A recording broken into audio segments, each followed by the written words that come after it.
अस्सलाम वालेकुम। मैं Sajid Ahmed Khan, junior college teacher, M Rabbani junior college Kamthi. Dear viewers, personality development ये टॉपिक मैं आज आप लोगों के साथ डिस्कस करना है।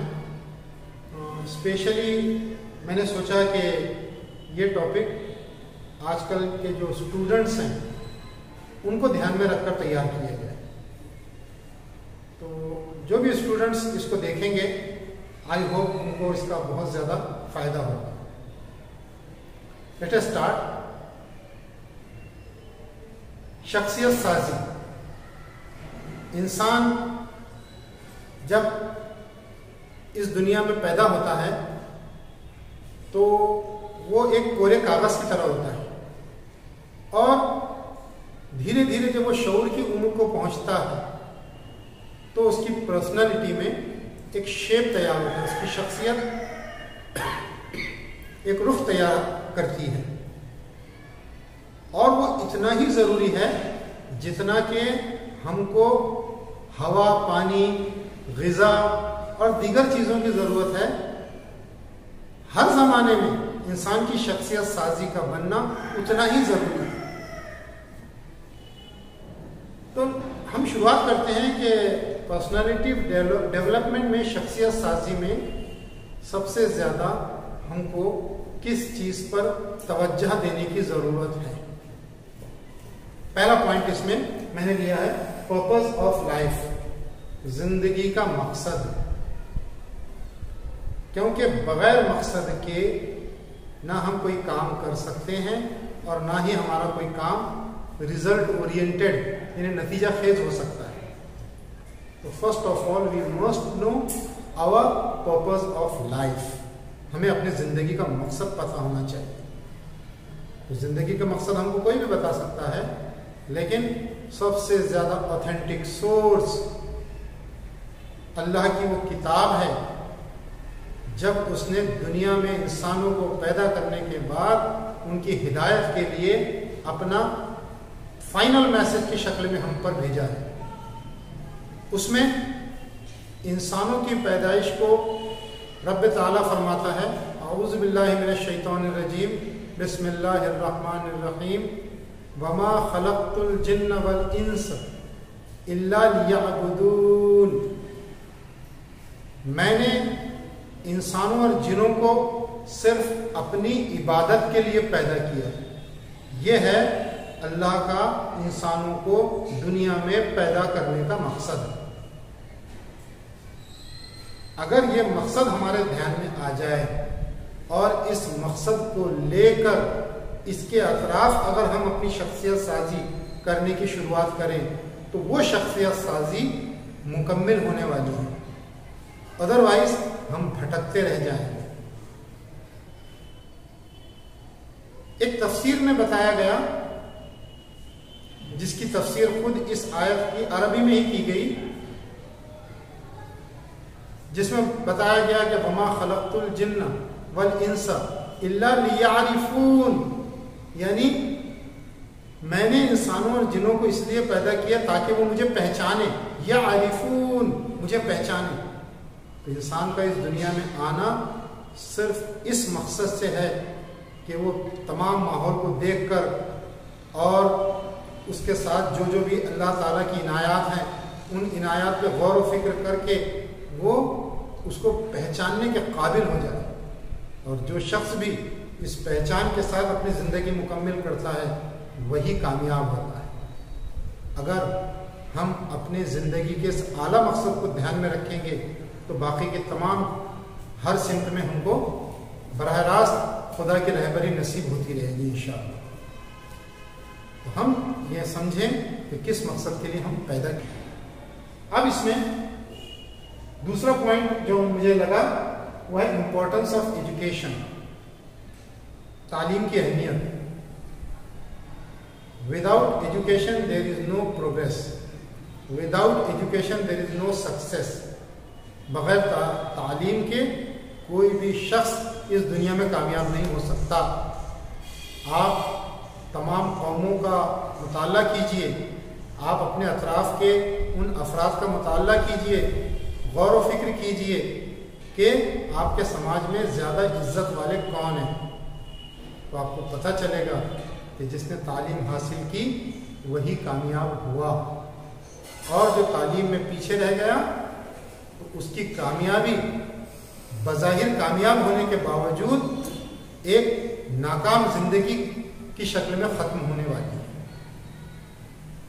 तो बग़ैर तालीम के न किसी कौम ने तरक्की की है और ना कोई फ़र्द तरक्की कर सकता है। तो जब हम इस शऊर की हद में आ जाते हैं, शऊर की स्टेज में आ जाते हैं, तो हमारा सबसे पहला मकसद ये होना चाहिए कि हम तालीम हासिल करें। अब तालीम को लोग दुनियावी तालीम, दीनी तालीम इस तरह से तकसीम करते हैं, बल्कि तालीम की या इल्म की सबसे बेहतर तकसीम वो है जो अल्लाह के हबीब हज़रत मोहम्मद सल्लल्लाहु अलैहि वसल्लम, जिन्हें क़यामत तक आने वाले तमाम इंसानों के लिए रहबर बनाकर भेजा गया, आप सल्लल्लाहु अलैहि वसल्लम की एक हदीस के मुताबिक इल्म के दो हिस्से हैं, इल्म की दो किस्में हैं, एक इल्मुन नाफ़े और एक इल्मुन गैर नाफ़े। नफ़ा देने वाला इल्म और नफ़ा ना देने वाला इल्म। आपकी दुआओं में नफ़ा देने वाले इल्म के लिए अल्लाह ताला से तलब की गई है, आपकी दुआओं में गैर नफ़ा देने वाले इल्म से पनाह मांगी गई। तो हर वो इल्म जो इंसान की अपनी शख्सियत को बनाने में काम आए, उसको दुनिया में तरक्की देने में काम आए, उसको इस काबिल बनाए कि वो सोसाइटी को कुछ अच्छा रिटर्न दे सकता है, वो इल्म इल्मुन नाफ़े है, नफ़ा देने वाला इल्म। और एक बाशऊर इंसान इस इल्मुन नाफ़े को बासानी पहचान सकता है। अल्लाह ताला ने हमारे अंदर वो शऊर दिया है कि हम सच और झूठ इसको पहचानने की सलाहियत हमारे अंदर अल्लाह करीम ने पैदा कर रखी है।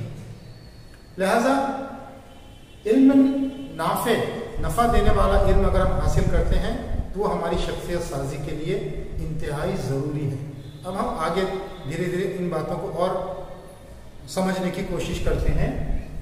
तो इसमें मुझे लगा तीसरा पॉइंट जो हमको लेना चाहिए वो है हिडन पोटेंशियल, छुपी हुई सलाहियत। देखिए, इंसान जिस माहौल में भी पैदा होता है वो सबका एक जैसा नहीं होता। जिन माँ बाप से वो पैदा होते हैं उसके असरात उसकी शख्सियत पर पड़ते हैं, जिस माहौल में वो परवान चढ़ता है उसके असरात उसकी शख्सियत पर होते हैं। अपने अतराफ से जिन चीज़ों को ग्रैब करता है, हासिल करता है, समझता है, वो सबके अलग अलग होते हैं। तो लिहाजा हर शख्स में, हर बंदे में, हर बच्चे में एक हिडन पोटेंशियल होता है, एक छुपी हुई सलाहियत होती है। और अगर उस छुपी हुई सलाहियत को बरूए कार लाया जाए तो वो ऐसी तरक्की करता है जितने दूसरे लोग नहीं कर सकते, बशर्ते ये कि इंसान, एक बच्चा अपनी उस छुपी हुई सलाहियत को पहचान ले। जैसे किसी का मेमोरी बहुत स्ट्रांग होती है, हिफ्ज़ बहुत अच्छा होता है, किसी के अंदर आर्ट की एक स्पेशल क्वालिटी होती है, किसी, जब हम बच्चे आगे बढ़ते हैं तो उनको लगता है कि वो मैथ्स में और टेक्निकल नॉलेज में बहुत दूसरों से आगे हैं, किसी को लगता है कि वो अच्छी बातों को सीख सकता है, उनको दोबारा रिप्रेजेंट कर सकता है, यानी he is a good listener, he is a good speaker, he is a good reader, he is a good writer. ये सलाहियतें हमारे बचपन में ही दिखना शुरू हो जाती हैं। तो इन सलाहियतों को पहचानना और उनके ऊपर काम करना, ये हमारी शख्सियत साजी में बहुत अहम रोल अदा करते हैं। तो हर शख्स में कुछ ना कुछ हिडन पोटेंशियल होता है। कई बार हम खुद पहचान लेते हैं या कभी कभी ज़रूरत पड़ने पर हमको कुछ एक्सपर्ट्स की भी मदद लेना होता है जैसे हमारे असातिज़ा हैं वो हमको बता सकते हैं, बातों बातों में वो बता देते हैं। हमारे घर के जो बड़े हैं वो बताते हैं कि इस बच्चे में आपके ये बड़ी एक स्पेशलिटी है, उस स्पेशलिटी पे हमको काम करना है। आइडेंटिफाई योर हिडन पोटेंशियल, अपनी छुपी हुई सलाहियत को पहचानिए, और जब आप उस छुपी हुई सलाहियत को पहचान लेते हैं और जब आप उसके ऊपर वर्क करते हैं तो आप उस पोटेंशियल को एक्चुअल में कन्वर्ट करने के काबिल हो जाते हो। पोटेंशियल एक अलग चीज़ है, और पोटेंशियल को एक्चुअलिटी में लाना, यानी उसको एक छुपी हुई सलाहियत को हकीकत में तब्दील करना, इसके लिए हमको मेहनत करना होगा, वरना वो सलाहियत जैसी थी वैसी ही रह जाएगी। तो हमको उस हिडन पोटेंशियल को पहचानना, इसके ऊपर फिक्र करना है। क्योंकि एक बच्चा तमाम मज़ामीन में महारत हासिल नहीं कर सकता, तमाम शोबों में महारत हासिल नहीं कर सकता। कोई कोई बच्चे स्पेशली गिफ्टेड होते हैं तो वो एक से ज़्यादा कुछ बातों में दूसरों से ज़्यादा एक्सपर्ट हो जाते हैं, लेकिन फिर भी हमारे अंदर कुछ ना कुछ ख़ास ज़रूर होता है।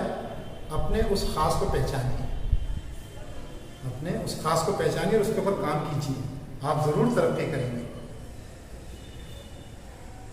इसी से रिलेटेड है सिलेक्ट योर गोल, बिल्कुल उसी से कि एक बार कोई इंसान तय कर ले कि मेरे अंदर ये स्पेशलिटी है और मैं इस सिमत में अगर मेहनत करूं तो मैं आगे बढ़ सकता हूं, तो वो अपना गोल सिलेक्ट करे।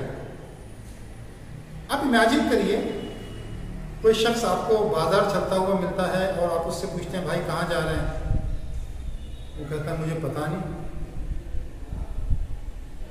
वो कहता है मुझे पता नहीं कहाँ से आ रहा है, वो ये बता देगा कि मैं कहाँ से आया हूँ। तो आपको जाना कहाँ है, आप निकल के यहाँ तक आए हैं अपने घर से, 2 किलोमीटर दूरी पे आप खड़े हो और आप कहते हैं मुझे पता नहीं कहाँ जाना है। आप कहेंगे इसके दिमाग में कोई खलल तो नहीं, ये हंसने की बात लगती है अपनी। लेकिन आज 10th करने वाले बच्चे, 12th करने वाले बच्चे जिन्होंने 10 साल 12 साल मुसलसल पढ़ाई की है, उनसे पूछिए कि what is your goal in life, आप क्या बनना चाहते हैं, बोलते हमको पता नहीं। कैसी अजीब बात है कि हमको पता ही नहीं है कि हम क्या बनना चाहते हैं। तो बताइए हम किस सिमत में मेहनत करेंगे, किस फील्ड को हम स्पेशल बनाकर उसके लिए अपना अटेंशन देंगे ताकि हम कामयाब हो जाएं। तो सबसे पहले अपना गोल सिलेक्ट करना हमारे लिए ज़रूरी है। अगर कोई इंजीनियर बनना चाहता है तो वो एक बार डिसाइड तो कर ले कि मुझे इंजीनियर बनना है, तो फिर वो इंजीनियरिंग से रिलेटेड सारा नॉलेज गेन करना शुरू करेगा। उसके पहले नहीं कर सकता, क्योंकि उसको पता ही नहीं कि उसको कहाँ जाना है, क्या करना है। तो वो भटकते हुए राहगीर की तरह वो दुनिया में भी भटकता रह जाता है, क्योंकि उसको अपना गोल ही पता नहीं है। तो सबसे पहले बच्चों ये ज़रूरी है कि आप अपना गोल सिलेक्ट कीजिए, अपना गोल पहचानिए, तब आपका उसके ऊपर काम करना ज़्यादा आसान होगा और आपके अंदर एक क्लैरिटी ऑफ थॉट्स आएगी। यानी आप अच्छी तरह से सोच सकोगे कि मुझे इस फील्ड के ऊपर मेहनत करना है। और फील्ड कोई भी कम नहीं होता, कोई भी ज़्यादा नहीं होता। आप अपनी महारत की बुनियाद पर दुनिया में तरक्की करते हो, या अगर महारत हासिल नहीं करे तो पीछे रहते हो। इसलिए अपना गोल पहचानिए और उसके ऊपर काम शुरू कीजिए। इसी से रिलेटेड एक तीसरा टॉपिक है, और इसको हमारे एक थॉट सिस्टम का और एक अपने बिलीफ सिस्टम का एक पार्ट बनाना है, और वो है कि नथिंग इज इम्पॉसिबल। दुनिया में कुछ भी नामुमकिन नहीं है, दुनिया में कुछ भी नामुमकिन नहीं है। मैं अपना गोल तो डिसाइड कर लूँ, और जब मैं उसके ऊपर काम करूँगा तो अल्लाह ताला ने इस निज़ाम को ऐसा बनाया है कि आप जिस सिमत में मेहनत करते हो उसके लिए वो साजगार माहौल अल्लाह ताला तुमको प्रोवाइड करेगा, फराहम करेगा।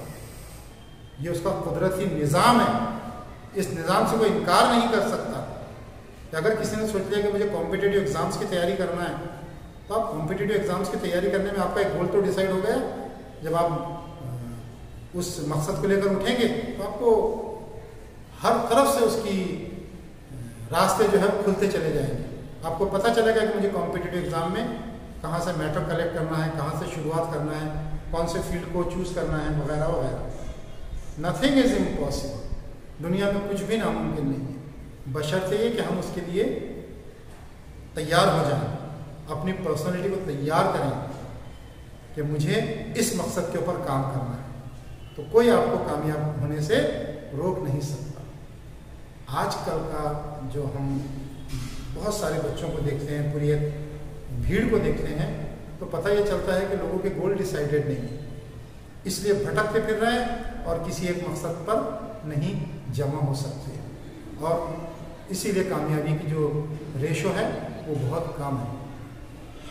हमको अपना हिडन पोटेंशियल पहचानना है, अपना गोल डिसाइड करना है, और हमारे बिलीफ सिस्टम में ये बात बैठा रहना है कि नथिंग इज इम्पॉसिबल। इस दुनिया में सब कुछ हो सकता है। इस दुनिया को अल्लाह ताला ने इम्कानात की दुनिया बनाया है। यहाँ हर चीज़ का इम्कान मौजूद है, बशर्ते कि हम उसके ऊपर कोशिश करना शुरू करें। ओके, और ये जो 6th पॉइंट है मेरे हिसाब से बहुत ही इंपॉर्टेंट है। Your company decides your future. Your company decides your future. आपकी सोहबत आपके मुस्तकबिल को तय करती है। आपकी सोहबत आपके मुस्तकबिल को तय करती है, यानी आपको किन बच्चों के साथ रहना है वो आप डिसाइड करोगे, और आप जिस तरह के बच्चों को अपने अतराफ जगह दोगे, जिनके साथ आप वक्त गुजारोगे, जिनके साथ आप दोस्ती करोगे, उनके असरात आप पर पड़ने लगेंगे और वो आपके फ्यूचर की तरफ आपको ले जाएंगे। वो फ्यूचर किसी भी सिम्त में हो सकता है, बहुत अच्छा भी हो सकता है, बहुत बुरा भी हो सकता है। मैंने देखा है अपने लाइफ में कि ऐसे पेरेंट्स जो तालीम में पीछे हैं लेकिन उन्होंने अपने बच्चों की तरबियत सही की है और उनके बच्चों ने अच्छी सोबत इख्तियार की है, तो लोग हैरत में पड़ गए कि ऐसे मुकाम पर पहुंचने वाले बच्चे के वालिदैन को देखिए और उन बच्चों को देखिए, तो आपको पता चलेगा कि उनकी सोहबत जो थी, जिनके साथ वो उठते बैठते, खेलते कूदते, पढ़ाई करते, अपना वक्त गुजारते, उन बच्चों के असरात उनमें पड़ने लगे। मैंने ऐसी भी मिसालें देखी हैं कि माँ बाप इंतहाई कामयाब, दीनदार, मजहबी घराने से ताल्लुक़ रखने वाले, और उनके बच्चों में बहुत सारी ऐसी बुराइयाँ दिखी जो उनके माँ बाप में कभी नहीं दिखी थी। वजह उनकी सोबत ने उनको वैसा बना दिया।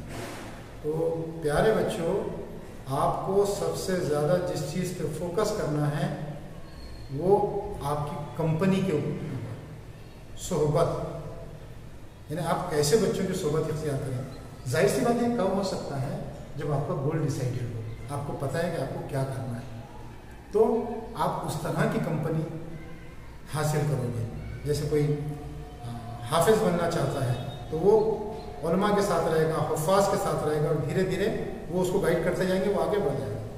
कोई आदमी बिजनेस शुरू करना चाहता है, बच्चों के अंदर कभी कभी डेवलप होती है ऐसी बातें, तो वो ऐसे बच्चों के साथ रहेगा, ऐसे लोगों के साथ रहेगा जो बिजनेस में माहिर हैं, तो वो धीरे धीरे बिजनेस की गुण सीखने लगेगा, और वो जो उसकी कंपनी है वो उसको फ्यूचर तक पहुंचाने में मदद करेगी। कोई इंजीनियर बनना चाहता है, कोई डॉक्टर बनना चाहता है, कोई टीचर बनना चाहता है, पहले अपना गोल डिसाइड कीजिए, फिर आप खुद अपनी कंपनी सिलेक्ट कर लोगे। कोई ऐसा नहीं हो सकता कि उसको डॉक्टर बनना है वो इंजीनियर्स की सोबत इख्तियार करे। हम तो बोलेंगे कि उसके सोच में कहीं फॉल्ट है।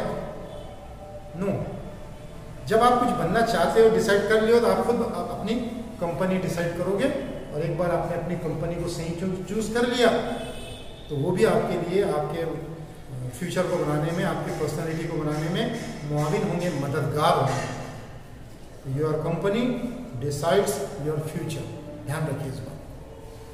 और लास्ट पॉइंट जो मेरे ख्याल से इन तमाम चीज़ों में सबसे ज़्यादा इम्पोर्टेंट है वो है थिंकिंग पैटर्न। हम किस तरह से सोचते हैं, ये एक हकीकत है बच्चों कि हम जैसा सोचते हैं वैसा बन जाते हैं। हम जैसा सोचते हैं वैसा बन जाते हैं। सोच का फर्क क्या हो सकता है? देखिए, सोच को फर्क को हम दो हिस्सों में तकसीम कर सकते हैं, पॉजिटिव थिंकिंग, निगेटिव थिंकिंग। अब ये पॉजिटिव थिंकिंग क्या है? तो पॉजिटिव थिंकिंग ये है कि इंसान हर मामले में मस्बत सोचे, यानी अपने अंदर अच्छे अच्छे ख्यालात को जगह दे, और अगर बुरे ख्यालात आते हैं तो उनको निकाल दे। गुस्सा, हसद, जलन और बेराहवी जिसको हम बोलते हैं कि इनडिसिप्लिन, ये सारी निगेटिविटी है। ये सारी निगेटिविटी को हमको छोड़ना पड़ेगा और पॉजिटिविटी को लेना होगा। अगर हमारे साथ कुछ अच्छा होता है तो हम अपने रब का शुक्र अदा करें। हमारे साथ कुछ ऐसा होता है जो हमारी मर्ज़ी के ख़िलाफ़ है तो हम उसको अपने रब की मर्ज़ी जानकर उसको सब्र कर लें। हम समझ लें कि ये मेरा इम्तिहान है और इस इम्तिहान में मुझे कामयाब होना है। यही पॉजिटिव रिस्पांस हो गया एक सिचुएशन के लिए। तो आप जिस तरह सोचते हो वैसे बन जाते हो। मैंने एक लेक्चर में सुना था कि एक ऐसे ही मोटिवेटेड स्पीकर ऑडियंस से पूछ रहा था कि बताइए दुनिया में ताजमहल कितनी बार बना, बताइए दुनिया में ताजमहल कितनी बार बना। सारे ऑडियंस ने कहा कि ताजमहल जो वंडर ऑफ द वर्ल्ड है, दुनिया के अजायबात में से, वो एक ही बार बन सकता है। ताजमहल जैसी चीज़ें बार बार नहीं बना करती। और सारे के सारे सच थे अपने गुमान के मुताबिक। ताजमहल एक ही बार बना है दुनिया में। अगर और कोई दूसरा ताजमहल बन जाता तो वो वंडर नहीं रहता। स्पीकर ने कहा आपका सोचना सही है, एक्चुअलिटी में ताजमहल एक ही बार बना है, लेकिन पोटेंशियल में, सोच में उन्होंने कहा ताजमहल 2 बार बना है। पहली बार वो शाहजहां के दिमाग में तैयार हुआ, बाद में फिर वो जमुना किनारे उसकी तामीर हुई और उसने जो जो भी उसको तैयार करने के लिए जितने वसाइल वो इस्तेमाल कर सकता था डॉक्टर शाहजहां, उसने यूज़ किया ताजमहल को बनाने के लिए। ताजमहल बना कहाँ? पहले उसके दिमाग में बना। अगर उसके दिमाग में ताजमहल जैसा कोई एक इमेज ना आती, ताजमहल जैसा कोई ख्याल नहीं आता, तो कहाँ से ताजमहल बन सकता था? तो सोच डिसाइड करती है कि आप किस सिमत में जाने वाले हैं। तो आप जिस तरह पॉजिटिव सोचेंगे पॉजिटिव बन जाएंगे। इसलिए मैं अक्सर अपनी बातों में कहता हूँ, और मैंने लिखा भी है कई बार कि think positive, do positive, be positive. Think positive, do positive, be positive. मस्बत सोचिए, मस्बत कीजिए और मस्बत बन जाइए। मस्बत सोचिए, मस्बत कीजिए, मस्बत बन जाइए। जब आप कोई अच्छा काम करने की शुरुआत करेंगे तो पहले आपके जहन में अच्छे काम की शुरुआत होगी, फिर उसके बाद आप उसको एक्चुअल में कन्वर्ट करोगे। बताइए आप कोई अच्छा काम कर रहे हो, इस दुनिया में तो पॉसिबल नहीं। अगर आप अच्छा कर रहे हैं तो आपको अच्छा रिजल्ट उसका मिलेगा। अगर आपके जहन में कुछ बुरे ख्याल आ गए तो आपको उन ख्यालों को वहीं कट करना है। अगर उन बुरे ख्यालों पर आपने अमल करना शुरू कर दिया तो आप एक स्टेप आ गए, आगे बढ़ गए, और अब आपको तबाही से कोई रोक नहीं सकता। अब उसका अंजाम भी भुगतने के लिए आपको तैयार रहना है। अगर कोई निगेटिविटी आपके अंदर डेवलप हुई तो थिंकिंग पैटर्न ये हमारी पर्सनालिटी को शेप देता है, पर्सनालिटी को रुइन कर सकता है, बर्बाद कर सकता है। तो बच्चों, सबसे ज़्यादा अपने को जिस चीज़ पे तवज्जो देना है वो मस्बत सोच है। और मस्बत सोच आती है अच्छी किताबें पढ़ने से, अच्छी चीज़ों का मुताला करने से, अच्छे लोगों की सोबत में रहने से, अच्छा सोचने से। तो मैं उम्मीद करता हूँ कि ये तमाम बातों को आप पॉइंट वाइज नोट करेंगे, इसके ऊपर आप सोचना शुरू करेंगे, और मुझे यकीन है कि ये सुनने वाले इनमें से कुछ ऐसे निकलेंगे जो इससे अच्छा इसके ऊपर काम कर सकते हैं पर्सनालिटी डेवलपमेंट में।